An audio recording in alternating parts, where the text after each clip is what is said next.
स्वस्ति श्री गणेशाय नमः।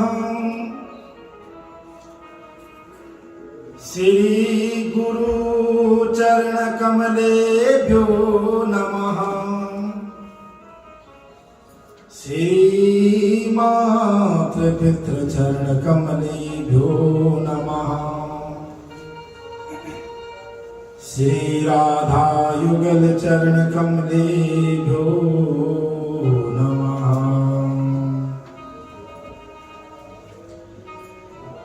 ध्येयं सदा परमभग्नमभीष्टदोहम् तीर्थास्पदं शिवविरञ्चनुतं शरणम्। वेत्यार्तिहं प्रणतपाल भवाब्धबोधम् वन्दे महापुरुषं चरणारविन्दम्।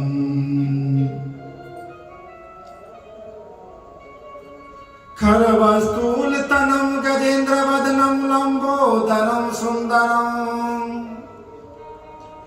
प्रस्यान्दनमगन्धलुब्धमदपाव्यालोलगन्नस्थलम् दन्ताघातविदारधाररुधिरे सिन्धूरशोभाकरम् वन्दे शैलसुतासुतं गणपति सिद्धिप्रदं कामदम्। जय जय राधा रमण हरि, जय जय नवल किशोर, जय गोपी चित चोर प्रभु, जय जय माखन चोर। राधा मेरी स्वामिनी मैं राधा जुगुदास, जन्म जन्म मोहि दीजिए श्री वृंदावन को वास। जन्म जन्म मोहि दीजिए श्री बरसाना को वास। नारायण नमस्कृत्यं नरं चैव नरोत्तमं देवीं सरस्वतीं व्यास ततो जयमुदीरये। सच्चिदानंद रूपाय विश्वोपत्यादितवे तापत्र विनाशाय श्री कृष्णाय वयं नमः। श्री कृष्णाय वयं नमः। भोले भक्त वत्सल भगवान की जय, नारायण भगवान की जय, तुलसा महारानी की जय। जय जय श्री राधे, जय जय श्री राधे, जय जय श्री राधे, जय जय श्री राधे श्याम। परम मंगलमय अकाकमावणालय भक्तिवांचल कल्पतरुदति वेदति पीतांबरधारी भगवान नारायण प्रभु की चरणों में कोटि कोटि प्रणाम करते हुए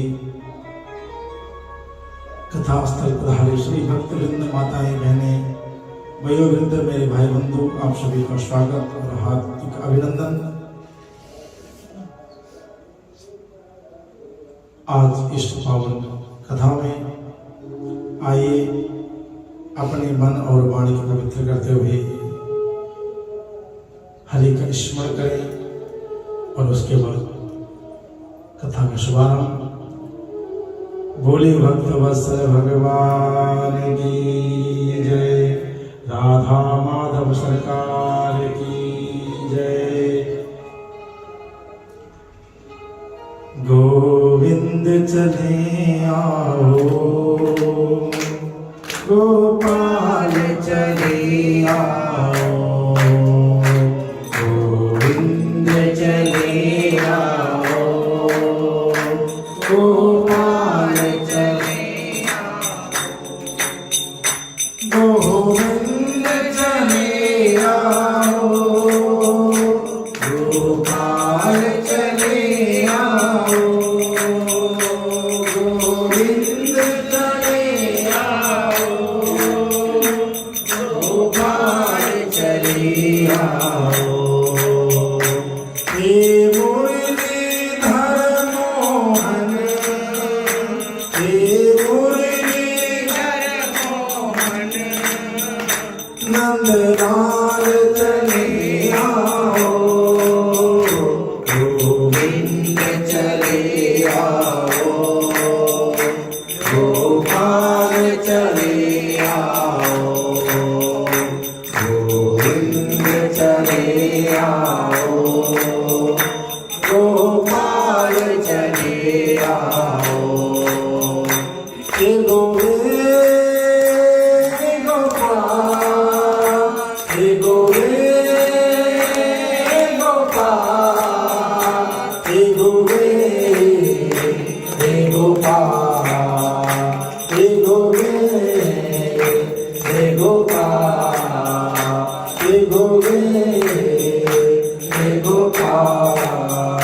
तेरी नाम भंवर में है और दूर किनारा है, तेरी नाम भंवर में है और दूर किनारा है। तुम बिन ना कोई दूजा, सब और सहारा है, तुम बिन ना कोई दूजा, सब और सहारा है। धन करके माझी तुम, धन करके माझी तुम, मेरी ओर चले आओ, गोविंद चले आओ, गोपाल चले आओ। हे मुरलीधर मोहन, नंदलाल चले आओ, हे मुरलीधर मोहन, हे प्यारे चले आओ, गोविंद चले आओ, गोपाल चले आओ, गोविंद चले आओ, गोपाल चले आओ। तुम सुख के सागर हो, कण कण में समाए हो, तुम सुख के सागर हो, कण कण में समाए हो। हे प्राण पिया तुम तो मेरे दिल में समाए हो, हे प्राण पिया तुम तो मेरे दिल में समाए हो।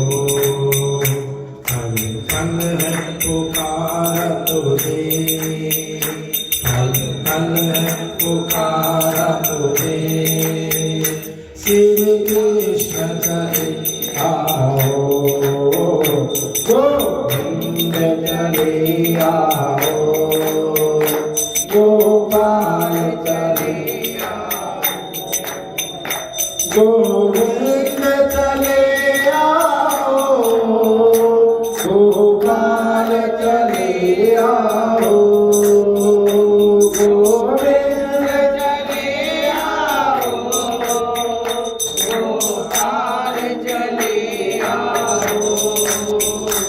हे मुरलीधर मोहन नंदलाल चले आओ, हे मुरलीधर मोहन नंदलाल चले आओ। हे गोविंद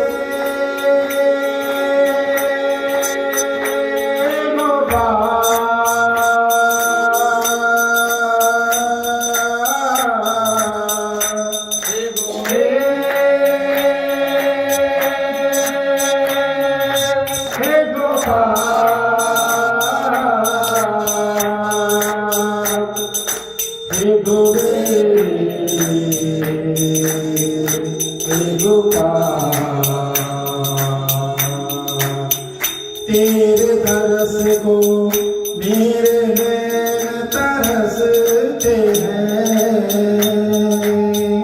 अब और न तड़पाओ प्रभु चले आओ, अब और न तड़पाओ प्रभु चले आओ। कृपा की न होती जो आदत तुम्हारी, कृपा की न होती जो आदत तुम्हारी, कृपा की न होती जो आदत तुम्हारी, कृपा की न होती जो आदत तुम्हारी। ये सोनी ही रहती अदालत तुम्हारी, ये सोनी रहती गोविंद चले आओ, गोपाल चले आओ, गोविंद चले आओ, गोपाल चले आओ। हे गोविंद गोपाल, हे गोविंद गोपाल, हे गोविंद हे गोविंद, हे गोपाल, हे गोविंद गोपाल। खुले हैं मन मंदिर के द्वार, खुले हैं मन मंदिर के द्वार, खुले हैं मन मंदिर के द्वार। पधारो सांवरे सरकार, पधारो सांवरे सरकार। खुले हैं जब, खुले हैं जज, खुले हैं मन मंदिर के द्वार, खुले हैं मन मंदिर के द्वार, खुले हैं मन मंदिर के द्वार। गुरुवंती बिहारी लाल की, सांवरे सरकार की, नंद की लाला की जय। जय जय श्री राधे, साधे जय श्री राधे, जय जय श्री राधे श्याम। परम मंगलमय भगवान की ये पावन दिव्य कथा, कहा कि जो परम मंगलमय है और जीवन के लिए आनंदमय है, ऐसे प्रभु की कथा। कल हम लोगों ने कार्तिक मास की महिमा को संपूर्ण रूप से जाना कि किस प्रकार हमें इन कार्तिक के महीने में नियमों का पालन करना है, कौन कौन सी चीज नहीं खानी और किस तरह उसका उद्यापन करना है। अब आगे राजा पृथु जी नारद जी से कार्तिक महिमा के बारे में श्रवण कर रहे हैं कि प्रभु कार्तिक की महिमा क्या है। और दूसरा आपने कहा कि तुलसी की बड़ी विशेषता है कार्तिक महिमा। तो महाराज जरा मुझे विस्तार से बताइए कि तुलसी की उत्पत्ति हुई क्या है, क्यों हुई है, किस लिए हुई है और कैसे हुई है। ये तुलसी है कौन? बोलो राधे राधे। ये तुलसी कौन है? और ये भगवान को प्रिय क्यों है? भगवान की पूजा तुलसी के नीचे क्यों होती है? मुझे सुनना है, मुझे बताइए इस बारे में। और महाराज इतना ही नहीं कि तेना हम प्रष्टुमिच्छामि महात्म्या तुलसी भवं कथम साति प्रिया जाता देव देवस्य सांगिनः। हे नारायण, हे प्रभु, हमारे नारायण प्रभु को तुलसी इतनी प्रिय क्यों है? क्या है उसकी महिमा? क्योंकि एक ठाकुर जी ऐसे हैं जो बिना तुलसी के मानते ही, चाहे भोग में हो चाहे पूजन में हो। सत्यभामा जी ने इतना स्वर्ण दान दिया, नाराज जी को तुला दान करवाया है। कहां बताओ, कहां तुला दान कराया था? कहीं नहीं। कहते कहां गए? कहीं नहीं। क्या लाए? कुछ नहीं। वही साहब हो रहा है तो सत्यभामा जी ने कहा क्या तुला दान? पता है आपको? द्वारिका कौन कौन गया है? तुला दान नहीं किया आपने वहां? द्वारिका में आज भी तुला दान होता है। बोलिए द्वारिकाधीश भगवान की, सत्य महारानी की। द्वारिकाधीश में आज भी लोग जुड़ जाते हैं, वो तुला दान करके आते हैं, तो करवाना चाहिए। संसार का इतना कुछ हम भोग कर रहे हैं, लेकिन उसका कहा कि दशांश हमें देना चाहिए। तो सत्यभामा जी ने एक बार भगवान नारद को सब कुछ दान कर दिया, और भगवान नारायण का, ठाकुर जी का पलड़ा फिर की धीरे भारी भारी उठे ना। यहां तक कि क्योंकि सत्यभामा जी का अहंकार हो गया था कि मेरे पिताजी सत्यराज जी के द्वारा जो मणि दी गई है, वो मणि 100 किलो सोना रोज देती है। भगवान सूर्य से प्रदान हुई थी, वरदान था। तो कहा नारद जी आप जितना मर्जी धन मांग लीजिए, जितना मर्जी। और इतना धन दिया, इतना धन दे कि भगवान ठाकुर जी का पलड़ा का नीचे के नीचे रह गए, ऊपर ही ना उठे। सत्यभामा ने अपनी नथनी निकाली, वो भी रख दी। अपना हार निकाला, वो भी रख दिया। अपने कानों के बाल निकाली, वो भी रख दी। माथा पट्टी निकाली, वो भी रख दी। कमर बंद निकाला, वो सब कुछ जितने भी गहने थे शरीर में, कहा कि स्वर्ण ही माया का अवतार है। भागवत में साफ आ गया कि जैसे सोना पाओगे तुरंत कलयुग वास करना शुरू कर देगा। कलयुग में, कलयुग को सोने के अंदर वास दिया है, पता है ना आपको? जैसे हम गोल्ड का कोई हार पहन लेते ना, हमारे अंदर एक अलग फीलिंग आती है, तो देख मैंने नया हार पाया। आता नहीं आता? एक अहंकार की बू आ जाती है। तो भगवान राजा परीक्षित जी ने कलयुग को सोने में वास दिया प्रथम स्कंद में, और वहीं जाकर के दसम स्कंद में ठाकुर जी कहते हैं सोना साक्षात मोह। सोने की मूर्ति की प्रतिष्ठा नहीं करनी पड़ती है, उसका शुद्धिकरण कर दीजिए, पंच के द्वारा स्नान लगा दीजिए और स्थापना कर दीजिए घर में, उसकी प्रतिष्ठा करनी जरूरी पड़ती है। तो भगवान कहते धातुओं में मैं सोना हूं। महाराज कैसा हो सकता है? एक तरफ तुम कह रहे हो साक्षात नहीं हो, एक तरफ तुम कह रहे हो कलयुग का वास है। अब बताओ ये तो कैसा होगा? कौन सोना शुद्ध है, कौन नहीं है? कहा कि जो स्वर्ण हम बनाते हैं और बनाने के बाद उसको गंगा जल से चिट्टा दे करके भगवान को सौंप देते हैं। अपने घर में आप ठाकुर जी हैं, कुछ देर उनके चरणों में रख दीजिए, मां लक्ष्मी के चरणों में रख दीजिए, और उसको फिर प्रसादी समझ के धारण कीजिए। कभी भी उस सोने में आपके मन में अहंकार नहीं आएगा, ये पक्की बात है।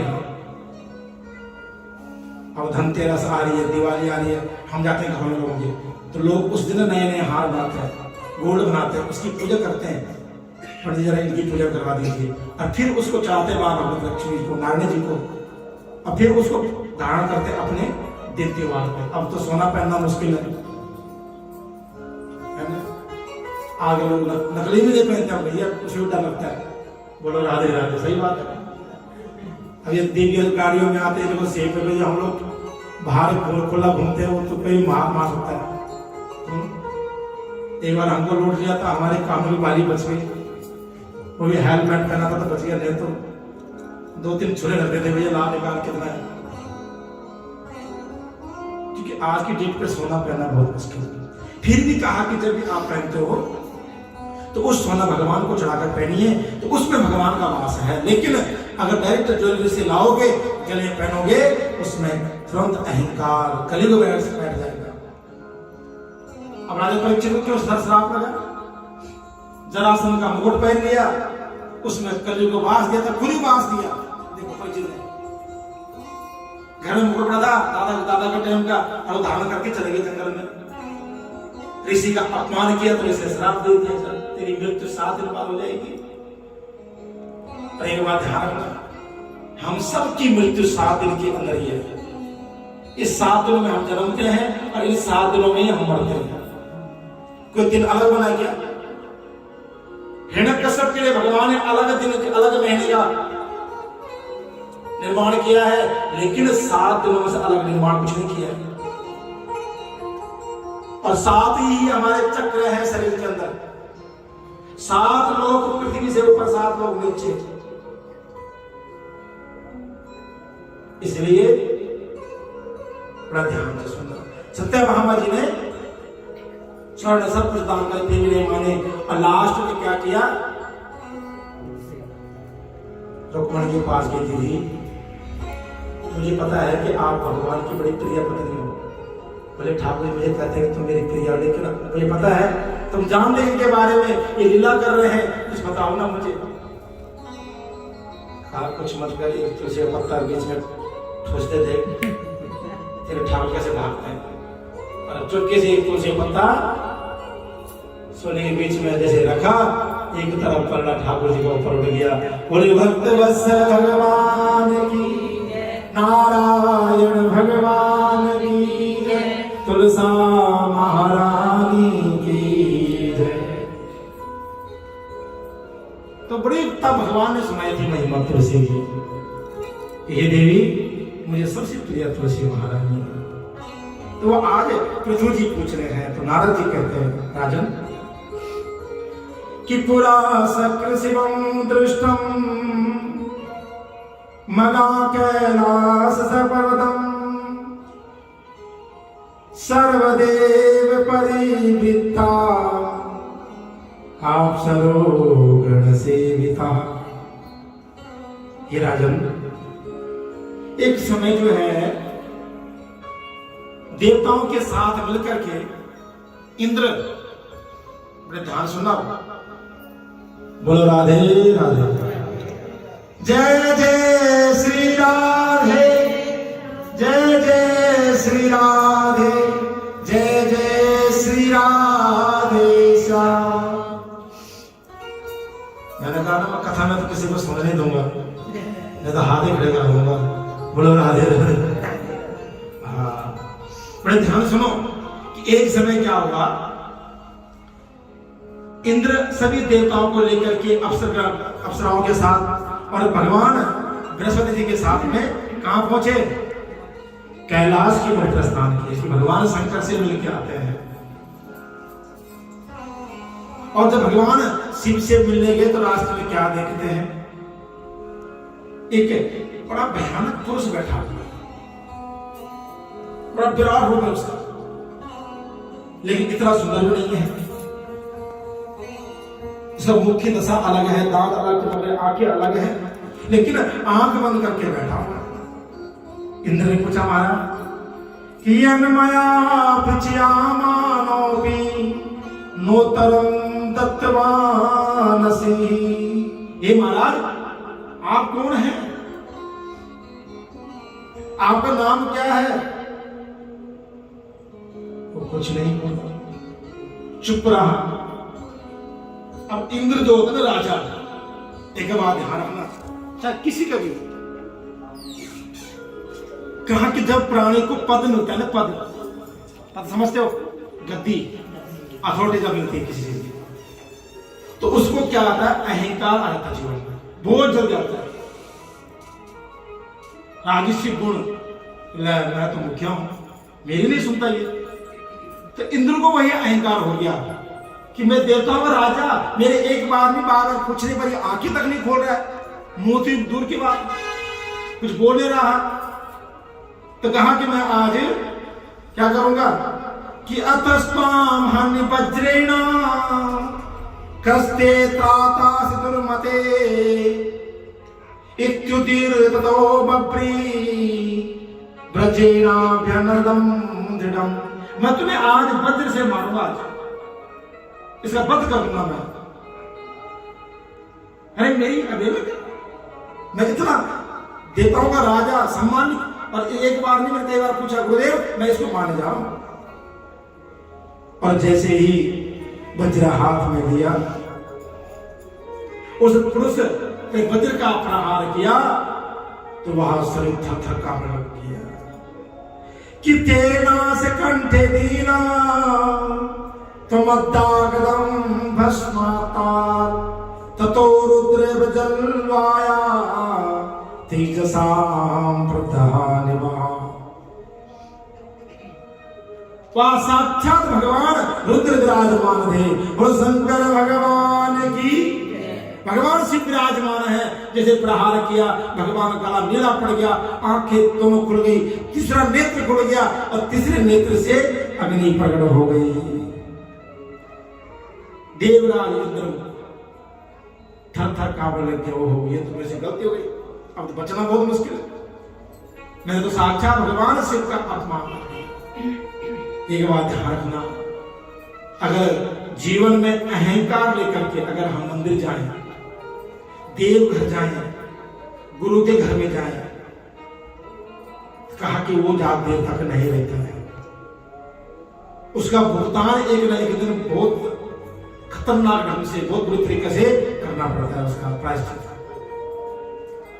इसलिए कभी भी जाए मंदिर में, गुरु घर में, किसी महापुरुष से मिलने, तो अपने अहंकार, अपना बल, अपने पैसों का बल, अपना शरीर का बल, सब कुछ घर छोड़ के जाए भैया, नम्र होकर जाए, सादगी से जाए। जितना आप नम्रता से जाओगे उतना जल्दी आपकी अर्जी लग जाएगी। इसलिए आज इंद्र अहंकार के साथ गया था तो भगवान पे प्रहार कर दिया और भगवान का कंठ आज लेना पड़ गया। इधर बृहस्पति जी ने प्रार्थना करनी शुरू कर दी, हे भगवान बचाओ, कि नमो नमो देवादिदेवाय त्र्यंबकाय कपर्दिने त्रिपुराय सर्वाय बलवंतक निशोधिने। हे भगवान, हे भोलेनाथ, हे त्रिपुरारी, हे महादेव, मैं आपको बार बार नमस्कार करता हूं। हे विरूपाक्ष, हे अतिरूप, ये भगवान के अलग अलग नाम हैं। हे काल को बस में करने वाले मेरे भोलेनाथ,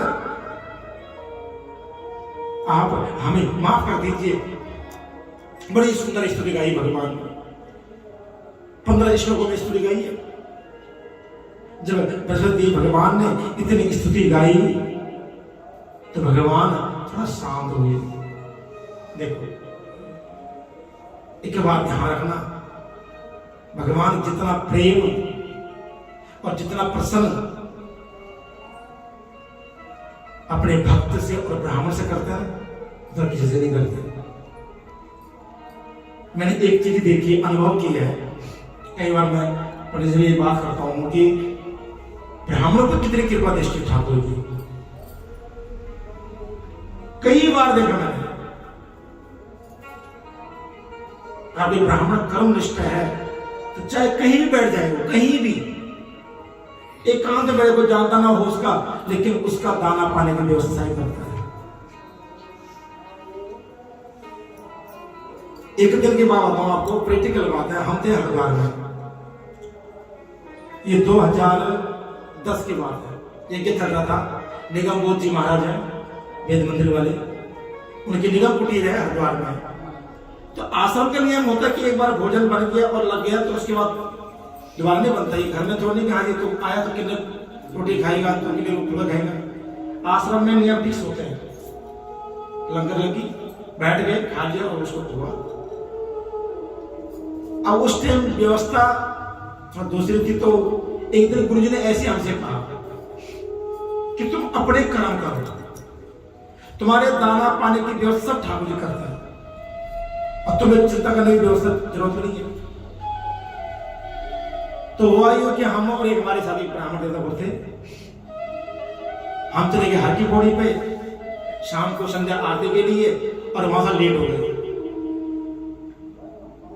तो लेट हुए तो अब वहां भोजन का टाइम था 7 बजे का, तो भोजन हो चुका था। तो हमने कहा भैया बहुत मुश्किल है, बाहर खाना पीने की व्यवस्था ना बने।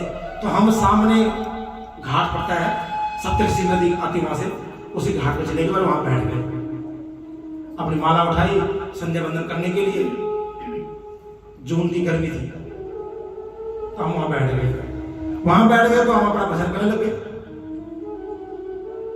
और मन में ये भी हो रहा कि अब खाने की व्यवस्था होगी, कहीं जाना पड़ेगा,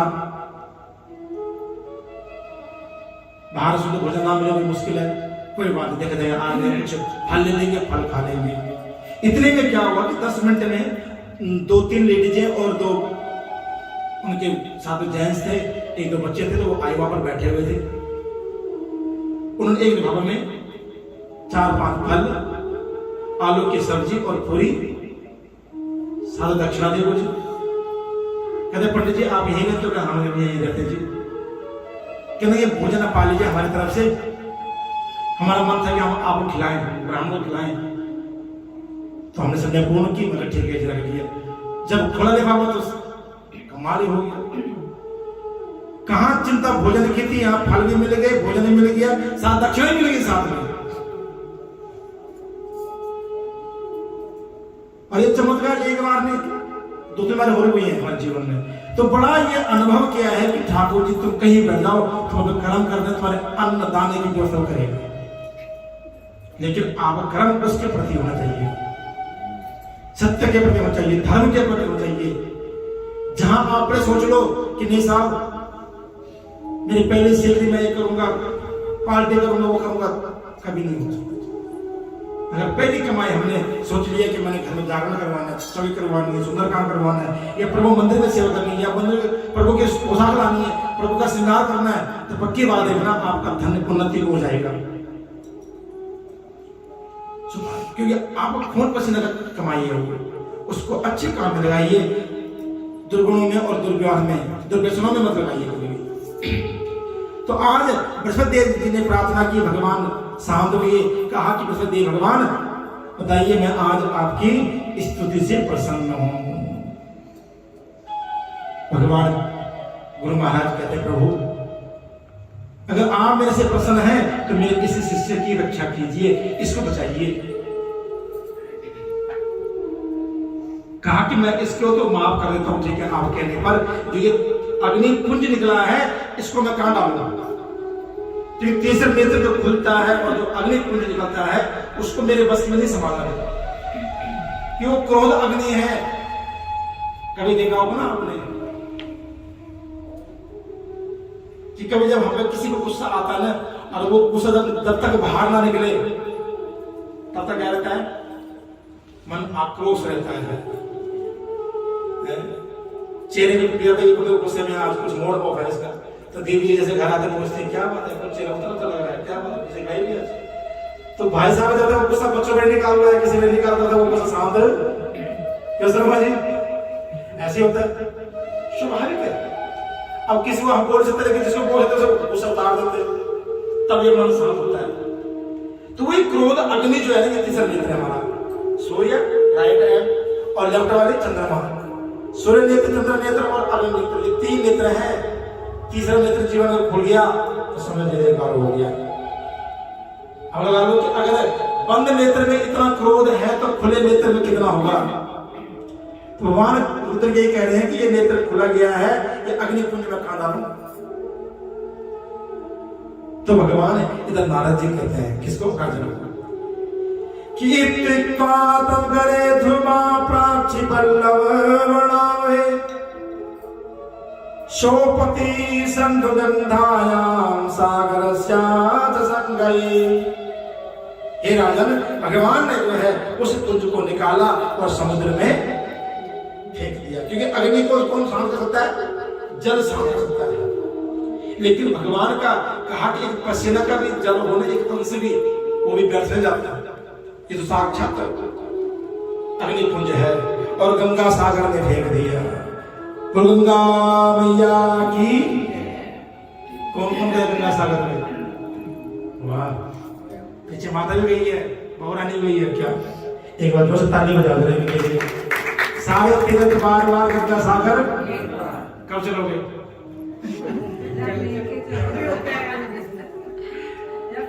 टिकट बुक करो, चल पड़ो। हम तो कब विचार कर रहे थे कि अब ये जो बस लगाई है ना, हर महीना एक टूर बनाते हैं। ये चहल रुके ना। अयोध्या कौन कौन गया है? 1 2 3 4। वृंदावन बहुत घूम ली हो। अब एक ठाकुर वहां है तो एक ठाकुर वहां भी है, काली कमली वाला वहां भी है तो वहां भी है। और अयोध्या भी नया धाम बना है, ठंडा मौसम भी है। तो अगर ठाकुर जी चाहा तो कार्तिक समाप्त होने के बाद दिसंबर के लास्ट में चल पड़ेंगे, है ना? प्रतिज्ञा तो नहीं करते हैं, लेकिन अगर मेरे प्रभु राम का बुलावा होगा तो हम जरूर जाएंगे। रास्ते जो पड़ेगा हम सब ये हमारे गाइडेंस ये है, दिखाते रहेंगे। ये गए हैं तो क्योंकि अयोध्या जाने की बड़ी तमन्ना है, शरीर का जलपान करने की बड़ी तमन्ना है। अरे न जाने कब ये सांसें रुक जाए, पर थोड़ा नहीं किसी का को क्या हो जाए। एक बात ध्यान रखना, जब तक हमारा शरीर जवान है ना, युवा है, तब तक सब कुछ करने का मन होता है, करने की सामर्थ्य भी है। जिस दिन ये घुटने मुड़ गए ना और जीवन पराधीन हो गया, आज मेरे पिता बोल दिए बेटा मेरे को 50,000 रुपये चाहिए, मुझे जाना अयोध्या, दे पाऊंगा? नहीं दे पाऊंगा। पराधीन सपने सुख नहीं। हम कहेंगे पापा थोड़ा रुक जाओ, थोड़ा हाथ टाइट है, अगले में देखते हैं। जब अगला महीना आएगा तो क्या पता वो रहे ना रहे, वो शरीर रहे ना रहे। जब शरीर में सामर्थ्य हो तब धन भी अर्जित करो, धन भी खर्च करो, खूब खाओ, खूब पियो, खूब यात्रा करो, लेकिन भगवान का भजन करो। बुढ़ापा आएगा तो बहुत मुश्किल है। लोग कहते हैं ना अभी हमारे खाने पीने की उम्र है, तो बुढ़ापा आएगा तब भजन करेंगे, लेकिन बुढ़ापा में भजन नहीं होता है। पैर अकड़ जाते हैं, शरीर अकड़ जाता है। अभी माता को बोलोगे तुम 2-2 घंटा बैठ पाएंगे भजन करने के लिए? कभी कमर दुखेगी, घुटने दुखेंगे।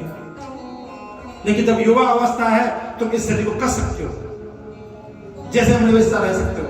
इसलिए अयोध्या जाने वालों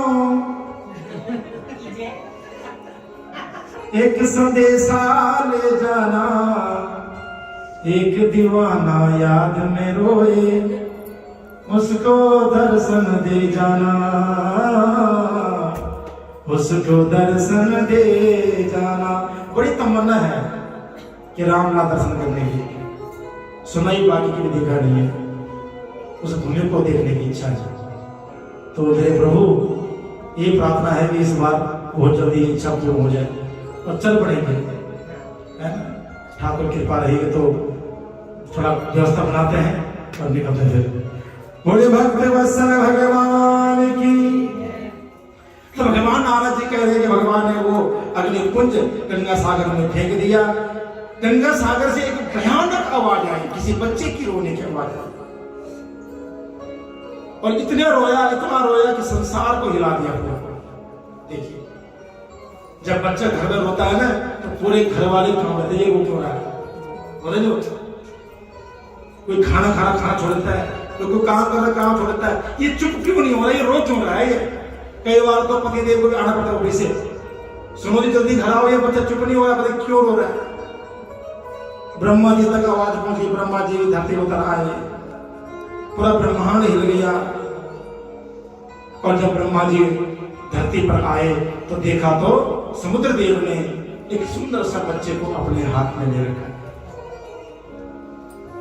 जब गोदी में लिया तो उसका रोना कम हुआ ब्रह्मा जी को देख करके। और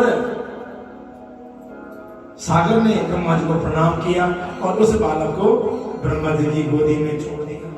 ब्रह्मा जी, ये बालक मुझे समुद्र से मिला है, लेकिन आया कहां से? कहा ये भगवान शिव का तेज पुंज अग्नि पुंज से प्रकट हुआ है। ओह अच्छा जी, इस साक्षात रुद्र का रूप है। इसका नाम क्या रखें? जलंधर। बोलो वहां के बिहारी लाल की। और जलंधर नाम क्यों पड़ा? हाँ देखो, ये है भक्त लोग जिनको कथा पूरी याद है। तो यहाँ पर जो है बालक की जो मुट्ठी होती है ना, वो बड़ी खतरनाक होती है। सुना है कई बार सांप अगर पकड़ ले बच्चा तो सांप मुट्ठी के अंदर आ जाता है, मुट्ठी नहीं खोलता बच्चा, इसलिए पावर होती है बच्चे की मुट्ठी में। जब गोद में लिया, दाढ़ी लंबी लंबी है ब्रह्मा जी की, बच्चे ने दाढ़ी पकड़ ली। ब्रह्मा जी ने कई बार लगाए झटके, लेकिन दाढ़ी नहीं छूटी। लेकिन उस दाढ़ी खींचने से दर्द हुआ शरीर को। जब दर्द हुआ तो आंसू आए, और आंसू जब बहे, जल जब बहा गंगा सागर में, तो ब्रह्मा जी कहते भैया इसने एक ब्रह्मा की आंखों से जल निकाला है, इसका नाम आज से जलंधर रख देते हैं। जिसकी उत्पत्ति जहां से हुई उसका नामकरण भी उसी से रखा गया है। जल से इसका प्राकट्य हुआ है और जलंधर इसका नाम कर दिया। और कहा कि ये भगवान रुद्र के समान होगा, ताकतवर। कहा कि समुद्रदेव आप इसका भरण पोषण कीजिए, इसका ध्यान रखिए। इधर शुक्राचार्य जी हैं, दैत्य गुरु, उनको बुलाया गया और सागर ने उस पुत्र को कहां दे दिया? शुक्राचार्य जी को दे दिया। कहा कि आप इसको अच्छा ज्ञान दीजिए, अच्छी शिक्षा दीक्षा करवाइए, क्योंकि गुरु बिना ज्ञान सुलभ न हो। गुरु के बिना ज्ञान नहीं हो सकता है। चाहे खुद मां प्रिंसिपल हो, पिता खुद प्रिंसिपल हो, लेकिन बच्चे को गुरु को भेजना पड़ता है। सही बात है कि नहीं? कितने प्रोफेसर किए उन्होंने, लेकिन हमारे बच्चे दूसरे के पास ही पढ़ते हैं, अपने पास नहीं पढ़ते हैं। कई लोग देखिए मैंने ट्यूशन पढ़ाते, लेकिन उनके बच्चे में ट्यूशन पढ़ने जा रहे हैं। ऐसा क्यों होता है? क्योंकि अपने बच्चे अपनी तरह नहीं मानते हैं, अपने पास नहीं पढ़ते हैं। तो आज शुक्राचार्य जी को सौंप दिया। शुक्राचार्य जी ने बड़ा पालन पोषण किया और सुंदर ज्ञान दिया, हर ज्ञान से परिपूर्ण किया। बड़े हुए और बड़े होने के बाद किते कालने में प्रमुखास तथो सुरास्मे सुताम तामृतो प्रहसई। और कालने में जो थे उनकी एक पुत्री थी जिसका नाम था वृंदा। क्या नाम था? बड़ी सुंदर थी, त्रिलोक में से। कहा कि देवता लोग भी लालाए थे उस स्त्री को पाने के लिए। ऐसी सुंदर स्त्री को जो है जालंधर के लिए रिश्ता भेजा। कहा कि महाराज आने वाले टाइम पे जो है ये दैत्यों के राजा बनेंगे। और इधर रिश्ता होते ही क्या हुआ? उनको राजगद्दी उठा दिया, सभी दैत्य समाज का राजा बना गया, चक्रवर्ती सम्राट बन गया। और इन दोनों का वृंदा के साथ जालंधर का विवाह शुक्राचार्य जी ने करवा दिया। बोले भक्त वत्सल भगवान की जय। कहा कि जब कोई स्त्री किसी पुरुष के भाग्य से जुड़ती है ना, उसका भाग्य चतुर्गुना आगे बढ़ता है। ध्यान रखना जीवन में। कई बार हम लोग कहते हैं ना, हम भाई लोग कहते हैं हमारी मेहनत है जी, हम रात दिन मेहनत कर रहे हैं, फैक्ट्री चला रहे हैं जी, तुम क्या करती हो? अगर 4 दिन मैं के भाग जाए ना हमारे देवियां रूठ करके, स्वाभाविक है तुम्हारे फैक्ट्री में ग्राहक आने कम हो जाएंगे, बंद हो जाएंगे। ध्यान कि जत्र पूजन्तु नार्यस्तु तत्र रमन्ते न देवता। जहां पर नारियों की पूजा नहीं होती हो, जत्र रमन पूजन्तु नार्यस्तु, जहां पर नारियों की सम्मान पूजा अर्चना होती हो, कहा कि वहां पर भगवान नारद लक्ष्मी जी कभी मत जाने घर के अंदर। जिस घर में अपनी खुद की स्त्री का सम्मान हो तेरे क्या होगा? बोलो राधे राधे। इसलिए हमारे सनातन में स्त्री की बहुत महिमा गाई गई है, उनका बड़ा सम्मान किया गया है। छोटी होते कंजिका पूजन, बड़ी होते हुए लक्ष्मी कुमारी पूजन, फिर घर में ससुराल जाते लक्ष्मी पूजन, आगे चल करके वही माँ का रूप, दादी का रूप, हर रूप में उसकी पूजा है। इसलिए मादा रूप रौद्र रूप एक है। इसलिए सदैव स्त्री समान का जो है भगवान ने सम्मान किया है। अरे एक बात देखिए, जब पुरुष अकेला होता है ना, उसका इतना मान सम्मान संसार में होता क्या? जैसे विवाह होता है तो उसका सम्मान अलग बढ़ जाता है, उसका रुतबा अलग हो जाता है, उसका काम अलग हो जाता है, काम में तरक्की जाती है। देखो भैया, तुमने देखा ना देखा, हमने तो देखा है। मैं तो इसलिए कई बार बोलता हूँ कि जब अकेला था तो कोई अपनी इनकम नहीं दी, कोई कमाई नहीं दी। जैसे शादी सगाई हुई, काम को बढ़िया से होना दिया, बच्चे हुए हो, पहला बेटा हुआ वहां ले लिया, दूसरी बेटी हुई गाड़ी ले ली। हर बंदा, हर प्राणी अपना भाग्य लेके आता है। ये हमारी मूर्खता है, हम सोचते कि मैं कर रहा हूं, मेरी कमाई नहीं। बच्चा अपना भाग्य लेकर आता है, पत्नी अपने भाग्य। हाँ, माध्यम पुरुष को बनाती है, क्योंकि पुरुष कमाएगा और स्त्री उसको संभालेगी। इसलिए कभी भी मन में भाव मत रखिए कि हम कर रहे हैं। कि गाड़ी भी अकेले पहिए नहीं चलती है, 2 पहिए होंगे, 4 पहिए होंगे तब चलेगी।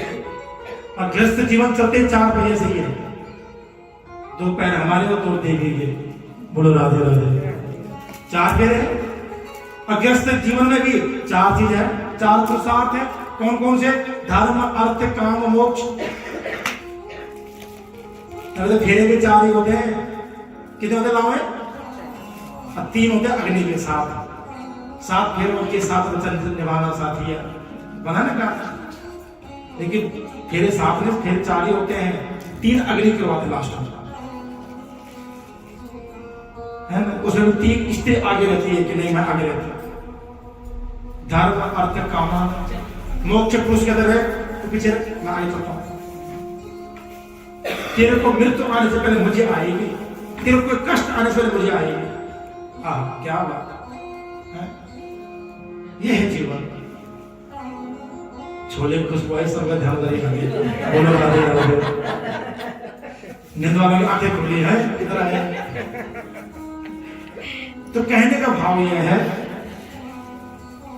कि ठाकुर जी बड़ी कृपा है और हमारी बहनों पे, माताओं पे, देवियों पे। बुला लो अंदर, बुला लो सबको। आ जाओ सारे अंदर आ जाओ। कोई बात, पैसे बाद में ले लेंगे, प्रसाद देके जाना। बोले बांके बिहारी लाल की, सांवरी सरकार की। इस प्रकार जो है आज वृंदा का और जालंधर का विवाह हुआ, दोनों को मंगल गीत गाए गए सुंदर भाव से। तो आइए, आज हमारे बिटिया का भी जन्मदिन है, प्रियंका का, है ना। तो एक बार फिर भाव के साथ, वो बार बार दिन ये आए, बार बार दिन ये गाए, बार बार दिन ये आए, बार बार दिन ये गा। तुम जियो हजारों साल, ये मेरी है आरज़ू। Happy birthday to you, happy birthday to you, happy birthday to you Priyanka, happy birthday to you. गुणवान के बिहारी लाल की माता।